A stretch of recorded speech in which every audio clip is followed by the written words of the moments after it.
Hi friends. तो मैंने 25 जून के आसपास मेरी बात हुई थी अपने दोस्तों से। तो उसमें से एक दो दोस्तों ने मुझे रिकमेंड किया था कि तुम पीसीएस की तैयारी मतलब चालू करो। फिर उसके बाद मेरे भाई की तबीयत खराब हो गई और एक्सपायर भी हो गया 30 जुलाई को। तो मतलब बहुत अप एंड डाउन्स हैं।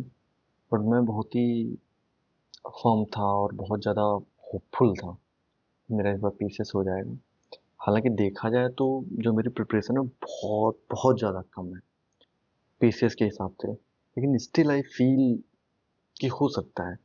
मैंने देखा जाए जो सही से मैंने कोई पढ़ाई की है, तो एक मैंने टेलीग्राम ग्रुप ज्वाइन किया था। उसमें मतलब बहुत सारे वीडियोस वो अपलोड करते थे। उसमें मैंने एंशिएंट का थोड़ा बहुत पोर्शन देखा है और बायोलॉजी का देखा है।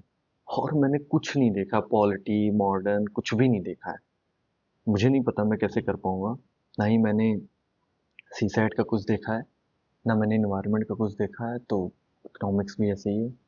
मुझे पता नहीं क्यों फिर भी लग रहा है कि शायद मेरा हो जाएगा। मैं ट्राई करूंगा 140 क्वेश्चन करने तक। पूरी कोशिश रहेगी 140 करूँ, क्योंकि मुझे पता है कि अगर मैं इससे कम करूंगा तो कुछ नहीं होगा। तो आज है, आज मैं निकलूंगा 10-11 बजे, लखनऊ जाऊंगा, लखनऊ से अपने घर जाऊंगा। और फिर वहां से जहाँ मेरा सेंटर गया बहराइच, वो 110 किलोमीटर है। तो वहां चला जाऊंगा। तो देखते हैं क्या होता है। लेकिन एक चीज़ मुझे ये समझ में आई कि कंसिस्टेंसी तो एक की होती ही है, लेकिन वो कंसिस्टेंसी आप तभी मेंटेन कर पाओगे जब आपका दिमाग क्लियर होगा। जैसे कि मैं जॉब करता हूँ, साथ में प्राइवेट जॉब है, मेरा बिजनेस डेवलपमेंट का काम है, ड्रोन इंडस्ट्री में काम करता हूँ। तो मेरे दिमाग में बहुत सारी मतलब चीज़ें आती रहती हैं कि ये कैसे करें या वो कैसे करें। तो उसकी वजह से आप ना कंज्यूम्ड रहते हो। हर समय आपके दिमाग में कुछ ना कुछ चलता रहता है। तो मुझे ये लगता है कि कंसिस्टेंसी रिक्वायर्स फ्री माइंड। ये पता नहीं, मैंने कभी अभी पढ़ा नहीं है। मैं रिफ्लेक्ट करूंगा इसके ऊपर कि ये क्या सच में होता है या नहीं होता। लेकिन मुझे ऐसा लगता है कि कंसिस्टेंसी आप मेंटेन नहीं कर पाओगे जब तक आपका माइंड फ्री नहीं रहेगा। तो आप चाहे 4 घंटे का टारगेट लो या 5 घंटे का टारगेट लो या 2 घंटे का टारगेट लो या टॉपिक वाइज टारगेट लो कि आज एक टॉपिक करना है छोटा सा, मुझे नहीं लगता हो पाएगा। हाँ, एक चीज टॉपिक से याद है कि मैंने 3 महीने का करंट अफेयर्स कर लिया है, सुन लिया है। फिर अगस्त का, जुलाई का और मई का तो सुन रखा है मैंने उसको। मैंने और जो मैंने अभी तक प्रिपेयर किया, अगर मुझसे कोई पूछे कि कितना प्रिपेयर किया, तो हिस्ट्री के मैंने शायद 10 लेक्चर देखे हैं टोटल, एंशियंट। अभी मिडिवल सर्विज्म तक मैं पहुंचा हूँ। ठीक है। मैं बता देता हूँ एक्चुअली उस वीडियोज उन वीडियोज में क्या होता है। उन वीडियोज में ये होता है, जो घटना चक्र के होते हैं ना, एक एक चैप्टर, तो एक एक चैप्टर को उसमें एक्सप्लेन करते हैं और याद करने का तरीका बताते हैं कैसे आप इसको याद कर सकते हो। मतलब थोड़ा सा निमोनिक्स में या ऐसे ही एक स्टोरी बना के, ताकि उस 100% इन्फॉर्मेशन का 40-50% भी अगर आपके दिमाग में रह जाता है ना, तो भी जब पेपर आएगा तो ये मानना है, मेरा भी वैसे मानना, मैं अलाइन करता हूँ, कुछ ना कुछ याद आ जाएगा, एलिमिनेट कर लोगे। तो सेविज्म तक मैं पहुंचा हूँ हिस्ट्री में।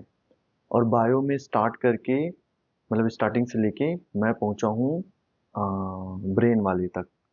हाँ, ब्रेन वाले तक। सर्कुलेटरी सिस्टम ये सब हो गया, ब्रेन वाले तक पहुंच गया हूँ। और शायद डिजीज इसके बाद का नेक्स्ट वो है, वो अभी किया नहीं मैंने। और 3 महीने का करंट अफेयर्स, बाकी कुछ नहीं किया मैंने। बाकी कुछ नहीं किया, सब कुछ उस पर अपलोड हो गया है। लेकिन मेरे पास इतना टाइम ही नहीं मिलता, 1 घंटे भी मुझे टाइम नहीं मिलता है ढंग से फ्री, जिसमें मैं कुछ कर पाऊँ। और ये काइंड ऑफ एडिक्शन भी है कि आ, वो देखना, रील्स देख रहे हो, या फिर मुझे बहुत जियो पॉलिटिक्स में बहुत इंटरेस्ट रहता है डिफेंस लेवल से। तो मैं जियो पॉलिटिकल वीडियो देखता रहता हूँ, क्या चल रहा है क्या नहीं चल रहा उसके बारे में। तो पढ़ने से ज़्यादा मैं साला लिंक्डइन पोस्ट कर देता हूँ। मैंने कुछ पढ़ा, फिर मेरे दिमाग में थॉट आया कि क्या क्या हो सकता है, तो जो भी मैं सोचता हूँ कि ऐसा होगा, तो वो मैं लिंक्डइन पे डाल देता हूँ। तो ये मतलब अननेसेसरी है यार। अगर तुम पढ़ाई कर रहे हो तो इस तरह के थॉट्स को किल करने से कुछ नहीं होगा, ये आनी नहीं चाहिए। आप इस तरह से अपने आप को मेंटेन करो या मेडिटेट करो, या इतना ज़्यादा अपने आप को आइसोलेट कर लो कि धीरे धीरे धीरे धीरे ये चीज़ें कम होती चली जाएंगी आपके दिमाग में। और एक टाइम ऐसा आएगा कि ये फिर आएंगी ही नहीं। तो पता नहीं, I don't know. So I just wanted to recall and rewind everything when I have started this PCS examination. देखते हैं क्या होता है। अभी इसके बाद ईपीएफओ है, फिर यूपीएसआई है। पेट में भी मुझे लगता है कि मैंने दिया था, ऐसे ही बिना पढ़े दे दिया था, वो भी मतलब गौर से, और मैंने कुछ नहीं पढ़ा था एकदम जाके ऐसे मुंह उठा के दी थी ऐसा सच में पेट। तो उसमें मुझे जो लग रहा है आंसर की से मैंने मैच किया था, मुझे लग रहा है 66.67 मेरे आ रहे हैं मार्क्स। और दूसरी बात ये कि मेरी वाली शिफ्ट 4 शिफ्टों में मेरी वाली शिफ्ट मॉर्निंग की जो थी, शायद 27 को था पेपर, एग्जैक्टली मुझे याद नहीं, लेकिन मेरी मॉर्निंग वाली शिफ्ट थी।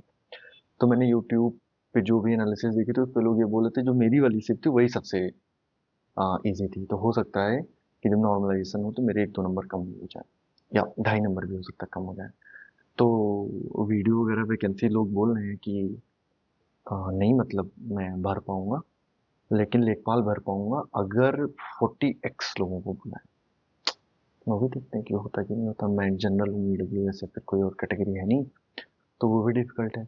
मुझे लगता है कि जैसे आपको मेरे लुक से लग ही रहा होगा, अ, मुझे लगता है यूपीएसआई की मुझे तैयारी करनी चाहिए। यूपीएसआई के साथ वैसे भी मेरा यूपी पीसीएस में एसडीएम तो आइडियल कंडीशन है, लेकिन अगर कोई मेरे नेचर के हिसाब से देखे या मैं बोलूँ तो मुझे पीसीएस में डीएसपी की पोस्ट ज़्यादा पसंद है।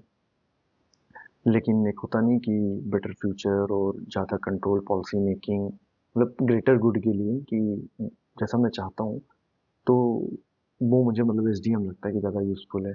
लेकिन जो एकदम इमीडिएट कोई चीज़ मेरी पर्सनैलिटी से मैच करती है तो वो है डीएसपी। तो मुझे लगता है कि मुझे यूपीएसआई की प्रिपरेशन करनी चाहिए, और यूपीएसआई के साथ मुझे अलाइन करना चाहिए, फिर यूपीपीसीएस फिर से डीएसपी के लिए। खैर देखते हैं, 30 नवंबर को उसका भी पेपर है ईपीएफओ का, और उसमें वैकेंसी तो बहुत बहुत कम है। मतलब जनरल कैंडिडेट के लिए मुझे लग रहा है 60% रिजर्वेशन हो गया ना, 50% वो प्लस 20% ईडब्ल्यूएस, तो मेरे लिए 40% ही बचा। तो बच चुका 28, 30 वैकेंसी है बस, 30 वैकेंसी है, 30। और इस बार ऐसा कर दिया है कि ईपीओ 4 और एओआईयू वाला जो ईओआईयू जो आपस में मिला के देते हैं, उन दोनों का सेम पेपर है। मतलब लास्ट टाइम जो मैंने दिया था उसमें ऐसा था कि दोनों दोनों की पैटर्न अलग अलग थे। तो कुछ लोग अटेम्प्ट करते थे, कुछ लोग कहते थे पेपर दूंगा ही नहीं मैं एपीएफसी का, तो देते भी नहीं थे। और इस बार ईओआईयू का सेम ही कर दिया है, तो देंगे देंगे, जो उसका टॉपर होगा उसको दोनों ही ऑप्शन मिल जाएंगे। तो बहुत ही टफ होगा इस बार। मतलब जो ईओआईयू का टॉपर होगा वो तो एपीएफसी के लिए एलिजिबल हो जाएगा तुरंत, उसकी मेरिट लिस्ट में आ जाएगा। और मैं एज अ मैं ओवर एज हूँ, तो मैं तो ईओ ईओ में जा ही नहीं सकता हूँ, ईओ एओ में। तो मतलब बहुत ही डिफिकल्ट हो गया इस बार, एकदम नेक्स्ट टू इम्पॉसिबल कर दिया इस बार। उन्हीं का एडवांटेज थोड़ा सा रहेगा कि हाँ भाई, तेरे मार्क्स इतने ज्यादा नहीं है कि एपीएफसी तेरा नहीं हो रहा है, तो चल ईओ एओ में हो जाएगा। अब ईओ एओ में मेरा इसलिए नहीं होगा क्योंकि मेरी एज नहीं है। तो वो नेक्स्ट टू मतलब इम्पॉसिबल लग रहा। तो मुझे लगता है कि ठीक है, थोड़ा बहुत पढ़ लेता हूँ, और I think I should focus on the UPSI. अभी तो ये लगता है ठीक है, यूपी पीसीएस के लिए आपको बताना था, लेकिन सारी चीजें मैंने बता दी। ठीक है, देखता हूँ, जिम भी मैंने ज्वाइन कर लिया, वो भी मुझे लगता है that was also bad decision. मतलब होता नहीं है, थोड़ा थोड़ा फिर दिमाग आपका हो जाता है, लेकिन ठीक है, देखते हैं।